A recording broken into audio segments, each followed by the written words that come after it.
The man who stood before her was carved from the same hard granite as the mountains that clawed at the sky behind him. His name was Caleb Thorne, and his face was a map of unspoken sorrows, his eyes the color of a winter storm. He needed a housekeeper, a pair of hands to scour the grief from his silent ranch. Mai clutched the small, trembling hand of her daughter, An-Li, and met his gaze.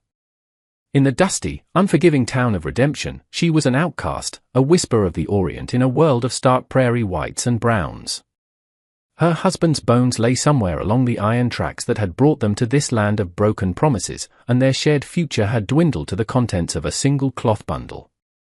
Caleb's proposition was as blunt and unadorned as the man himself. It was not an offer of kindness, but a transaction of mutual desperation. He would give her shelter, a roof to keep out the biting wind and the colder stares of the townsfolk. In return, she would work. "You will cook," he said, his voice a low rumble, devoid of warmth. "You will clean. You will earn your keep." The girl, he glanced at An-Li, a flicker of something unreadable in his eyes, will not be a burden. There was no room for negotiation. There was only the abyss of starvation at her back and this man's cold, unyielding offer before her. Mai gave a single, sharp nod. Her assent was not spoken, but conveyed in the straightness of her spine, in the quiet dignity that had survived fires and floods and the loss of a world. The wagon ride to his ranch was a study in silence. The vast, empty landscape stretched on all sides, a canvas of bleached grass and endless sky that seemed to swallow the sound of the turning wheels. Caleb did not speak. Mai did not speak. An-Li huddled close, a tiny, silent witness to the silent contract that now bound their lives together. The ranch was a place where life had stopped. It was not dirty, but it was sterile, a home embalmed in memory. Dust did not dare to settle, for there was no movement, no laughter, no life to stir it. The air was thin and sharp with the scent of pine soap and a deeper, more permanent sorrow. Mai began her work without a word. Her presence was a quiet intrusion, a slow, deliberate reclaiming of space. She moved with an economy of grace, her hands, though chapped and worn, seeming to understand the language of restoration. She scrubbed the floorboards until the heart of the wood grain shone through, a warm honey color against the gray light. She mended Caleb's shirts, her stitches so fine and even they were like whispers of care woven into the rough fabric. Slowly, miraculously, the house began to breathe again. The scent of ginger and star anise from her cooking began to push back against the stale air, a fragrant tide against the shores of grief. She baked bread, and the warm, yeasty smell filled the corners that had long held only shadows. Caleb watched her from a distance, his face set in a perpetual frown. This intrusion of life unsettled him. The home he had so carefully preserved as a monument to his dead wife was being transformed, softened. He did not know if it was a violation or a salvation. He would sit at his table, eating the food she prepared, and the taste of it was both foreign and deeply comforting. It was the taste of survival, of a life stubbornly continuing in the face of absolute loss, and it was a language his own silent heart was slowly, reluctantly beginning to understand. An-Li remained a shadow of her mother, a small, watchful presence with eyes that held the wisdom of an old soul. She did not play. She did not make a sound. She simply existed, a quiet testament to her mother's resilience, her small hand often tucked into the folds of Mai's dark trousers as she worked, a tiny anchor in a vast, uncertain sea. Caleb's daughter, Rose, was a ghost in faded calico. She was 6 years old, with hair the color of sun-bleached straw and eyes that held the same winter storm as her father's. A year had passed since her mother's funeral, a year in which her voice had withered and died. She moved through the house like a phantom, her bare feet making no sound on the floorboards Mai had so carefully polished. She would watch the newcomers, her expression a blank slate, offering no clue to the thoughts that churned within her. The first bridge was built not with words, but with a song. One afternoon, as Mai kneaded a heavy mound of dough, a melody escaped her lips, a soft, haunting lullaby from a life she had left behind. It was a tune of rice paddies and misty mountains, a sound as alien and as beautiful as a lotus blooming in the dust. Rose, who had been sitting in the corner with a faceless corn-husk doll, slowly stood up. She crept closer, drawn by the strange, sad beauty of the sound. An-Li, seeing her approach, reached into her own small pocket and pulled out a treasure, a small bird, intricately carved from a single piece of wood, its wings outstretched as if in mid-flight. She held it out to Rose. For a long moment, Rose simply stared at the offering. Then, her small, pale hand reached out and took it. Her fingers traced the smooth lines of the wood, a flicker of wonder in her vacant eyes. It was the first gift she had accepted, the first connection she had allowed, in a year of impenetrable solitude. The true thaw began in the garden. Behind the house was a small patch of earth, hard and unforgiving. Mai worked it tirelessly, her fingers coaxing life from the stubborn soil. She planted seeds she had carried with her, herbs for healing and vegetables for the pot. One day, Rose followed her out and stood watching. She pointed a small, hesitant finger at a wild primrose growing defiantly by the fence. "Hua," Mai said softly, pointing to the flower. "Flower."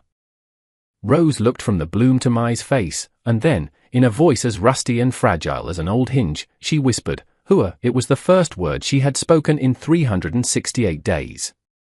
Later that evening, as Caleb sat staring into the fire, Rose approached him, the carved bird clutched in her hand. "Papa," she said, her voice still a thread of sound. He froze, his entire being focused on that one impossible word. "Why?" she asked, her gaze drifting toward Mai, who was quietly clearing the table. "Is her hair like black silk?" The question was simple, innocent, yet it shattered the frozen silence of the house. It was an acknowledgement, a recognition of Mai not as a function, not as a housekeeper, but as a person. Caleb had no answer. He could only look at the woman who had, in a few short weeks, coaxed both a flower from the dead earth and a word from his silent child. The world outside shrank to the size of the storm. A blizzard descended from the north, a roaring beast of wind and snow that clawed at the walls of the ranch house and screamed down the chimney. It was a physical manifestation of the isolation that had defined Caleb's life, but now, he was not alone in it. The house, once a cold tomb, was now a small, fragile vessel adrift in a sea of white. The wind rattled the window panes, its voice a constant, mournful howl, trying to reclaim the warmth that Mai had so painstakingly cultivated within the walls. The endless expanse of the prairie vanished, replaced by a swirling, blinding vortex that cut them off from the world entirely. For days, they were suspended in time, the rhythms of their lives dictated by the fury of the storm. The pressure inside the small home mounted with each passing hour, the unspoken tensions and fragile hopes trapped together in the charged air. And then, sickness, an old and dreaded enemy, crept in under the door. Rose began to burn with a fever. It started as a faint flush on her cheeks, a listlessness in her movements, but by the second night of the storm, she was delirious, her small body racked with tremors. Panic, cold and sharp, pierced Caleb's heart. It was a familiar terror, a ghost from his past rising to claim his future. He saw his wife, Sarah, her face pale against the pillows, her breath growing shallow as a fever just like this one consumed her. He had been helpless then, a bystander to a battle he could not fight, and he was helpless now. The doctor was in redemption, a day's ride in good weather, an eternity away in the grip of the blizzard. The feeling of utter powerlessness threatened to shatter the careful composure he had maintained for so long. He stood over his daughter's bed, a giant of a man rendered small and broken by fear, his hands clenching and unclenching at his sides, useless and empty. In the heart of the storm's fury, as Caleb stood frozen by the ghosts of his past, Mai moved with a quiet, resolute purpose. The fear that paralyzed him seemed only to sharpen her focus. She was no longer just the housekeeper, she became a healer, a guardian. She gently pushed Caleb aside and took command of the sick room. Her touch was firm, her voice a low, steady murmur that seemed to cut through Rose's fevered cries. She drew on a knowledge that ran deeper than books, a wisdom passed down from her mother and her mother's mother, a legacy of survival carried across an ocean. She brewed a bitter tea from willow bark she had gathered and dried, forcing the cooling liquid between Rose's cracked lips. She steeped cloths in cold water and laid them on the child's burning forehead, replacing them the moment they grew warm. For 2 days and 2 nights, she did not sleep. She was a sentinel, her vigil fueled by a fierce, protective tenderness that astonished Caleb. He watched her, this small, foreign woman, and saw not a servant earning her keep, but a mother fighting for a child. On the third night, the storm reached its peak. The wind shrieked, and the house groaned under the weight of the snow. Rose's breathing was shallow, a faint rasp in the roaring silence. Caleb, unable to bear the stillness of the sick room, retreated to the main room and sank into a chair by the hearth. The fire cast dancing shadows on the walls, making the small space feel both intimate and immense. Mai emerged from the bedroom, her face etched with exhaustion, and poured herself a cup of water. For a long time, neither of them spoke. The only sounds were the crackle of the logs and the howling of the wind. "I lost her mother the same way," Caleb said, his voice raw, torn from a place deep inside him. The words, once spoken, hung in the air, heavy and irrevocable. A fever came on fast. The doctor said there was nothing to be done. I just watched her fade. He spoke of Sarah, of her laughter that used to fill the now silent rooms, of the way she could make wildflowers grow in this harsh land.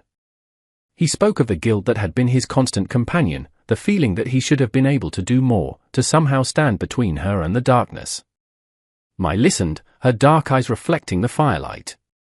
When he fell silent, the story of his grief finally spent, she spoke in her quiet, halting English. She told him of her husband, a scholar and a poet, forced to lay steel for the railroad, killed in a tunnel collapse just weeks after they arrived. She spoke of their first child, a daughter with eyes like her own, taken by cholera in a squalid camp on the journey east. "We are the same," she said, her voice barely a whisper. "We carry our ghosts in that moment, by the dying fire, trapped by the storm. They were no longer a rancher and his hired help. They were two survivors, two souls laid bare, their hearts speaking the common, brutal language of loss. The storm outside had not broken, but inside the house, the long winter of their solitude had begun to thaw. The world was born again in silence and pale light. The blizzard broke at dawn on the fifth day, leaving behind a landscape scoured clean, blanketed in a pristine, blinding white. Inside the house, another storm had passed. Rose's fever was gone. She was weak, her small frame seeming even more fragile against the white pillows, but her eyes were clear. She was alive. When she woke, the first person she asked for was not her father. Her gaze sought out the weary woman who had sat by her side, and a tiny, weak hand reached for Mai's. The atmosphere in the house was irrevocably altered. A fragile, unspoken intimacy had taken root in the spaces between them. But the world outside, with its harsh judgments and sharp edges, could not be kept at bay forever.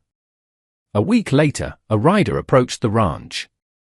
It was Jed Harker, a neighboring rancher whose land bordered Caleb's. He was a man whose opinions were as coarse as his hands, his face perpetually soured by suspicion. He dismounted, his eye sweeping over the property before landing on Mai as she hung laundry on the line, the bright whites a stark contrast to her dark hair and clothing.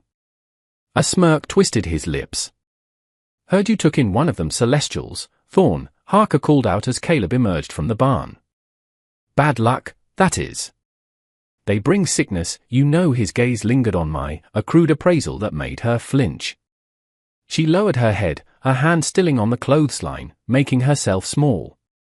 Caleb moved to stand between them, his body a solid, immovable wall. His voice, when he spoke, was low and cold, each word a chip of ice. "She is under my protection, Harker." He did not raise his voice. He did not need to. The quiet menace in his tone was more potent than any shout. "You will show respect on my land." In my home it was a simple declaration, but it was the first time he had claimed her as something more than an employee. He had drawn a line in the snow, not just around his property, but around her. Harker, taken aback by the cold fury in Caleb's eyes, could only grunt and remount his horse, casting one last resentful glare before riding away. Mai watched him go, then looked at Caleb, her expression unreadable. He had defended her honor. He had called his house her home. The transaction was over. Something new, something terrifying and hopeful, had begun. The true test came not in the isolation of the ranch, but in the crucible of the town. When the roads were clear enough to travel, Caleb knew he had to go for supplies. The larder, depleted during the storm, was nearly bare. He hitched the wagon, and without discussion, it was understood that Mai and the two girls would go with him. The air in the wagon was thick with a new, nervous energy. Rose and Anli sat close together, their small hands linked, their silent friendship a world unto itself. Mai sat straight-backed on the bench, her gaze fixed on the horizon, her composure a delicate shield. As they drove down the main street of Redemption, the town's reaction was immediate and palpable. Windows parted. Conversation ceased. Stares followed them like biting flies, a mixture of curiosity, suspicion, and outright hostility.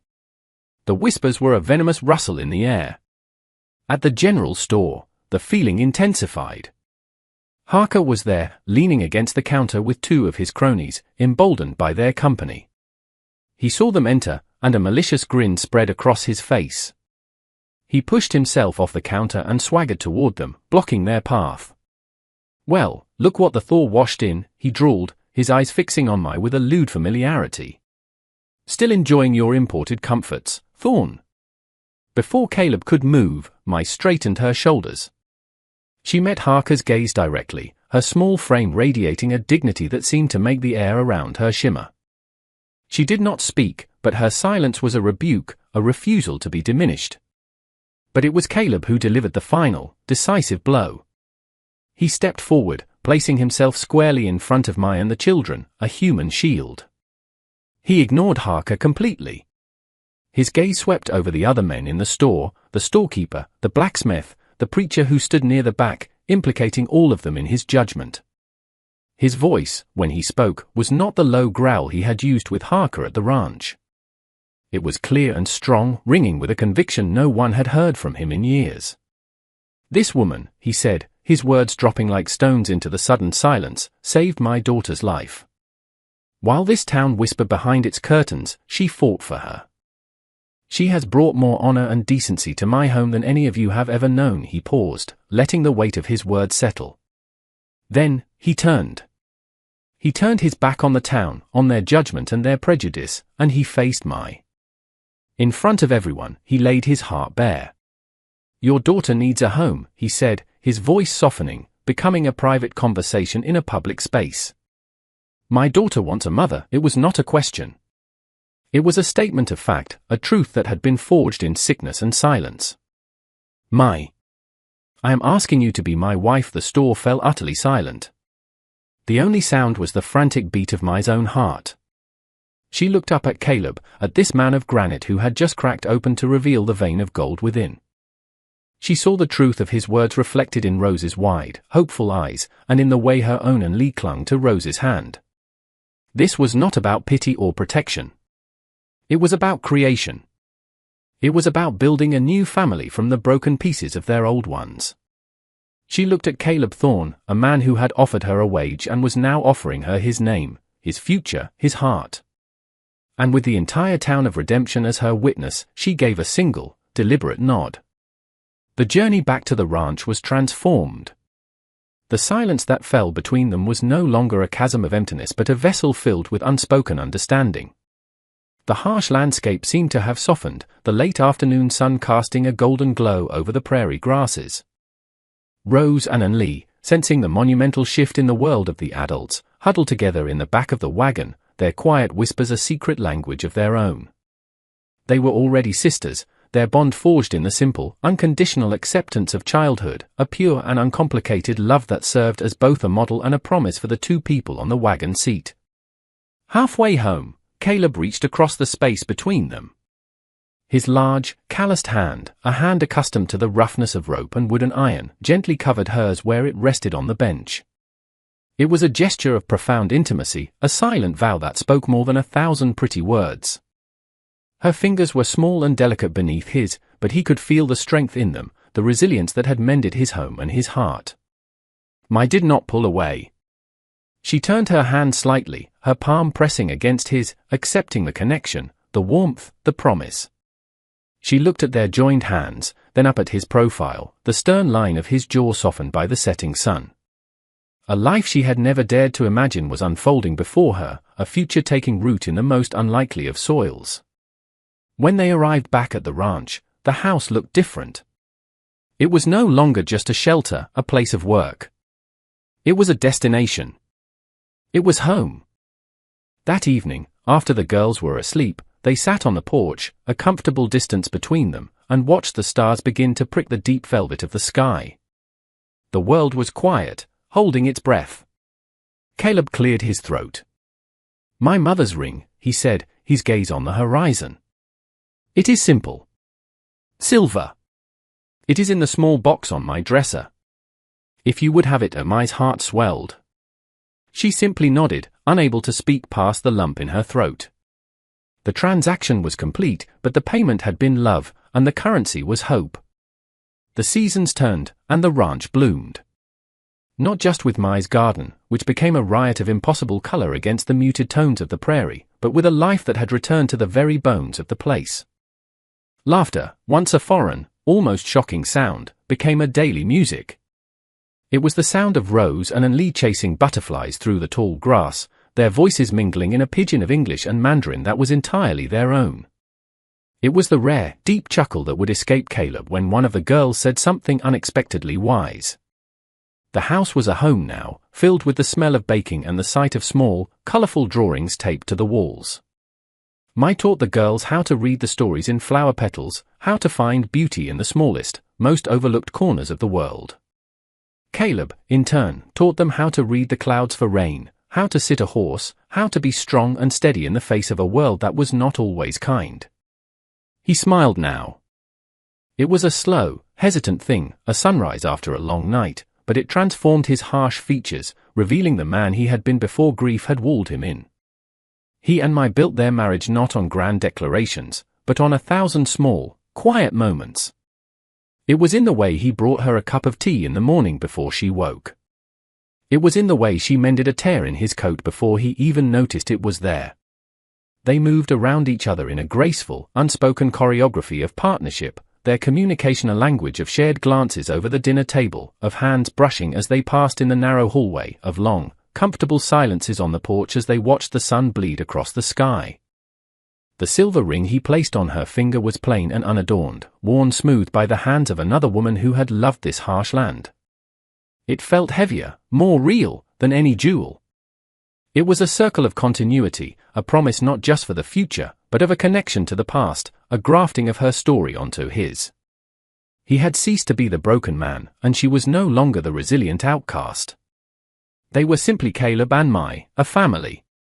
One warm evening, as twilight settled over the plains, they stood together by the fence, watching the girls attempt to catch fireflies in a glass jar. The prairie air was soft and smelled of dust and clover. The wind, which had once seemed to scrape against the house with dry, lonely whispers, now seemed to sing a low, contented song through the grass. Caleb looked at his wife, at the quiet strength in her profile, at the grace that had methodically, patiently, rebuilt his world from the rubble. He had offered her a roof, a stark transaction meant only for survival. In return, she had dismantled the fortress around his heart and planted a garden there. She had given him back his daughter. She had given him a new family. She had given him back himself. He had believed, in his arrogance and his grief, that he was saving her from a life of poverty and prejudice. But he understood now, with a clarity that was both profound and humbling, that he had been the one in need of rescue. He had been the one who was homeless, adrift in a desolate wilderness of his own making. She, and the two small girls who shone like constellations in the gathering dark, had been the light that guided him home. The ice in his soul had not just thawed, it had been transformed. It had become a river, carving a new and unexpected path, flowing steadily and surely toward a vast and welcoming sea. He reached for her hand, their fingers lacing together, a perfect, comfortable fit. He didn't need to say a word. She knew. They had both been saved.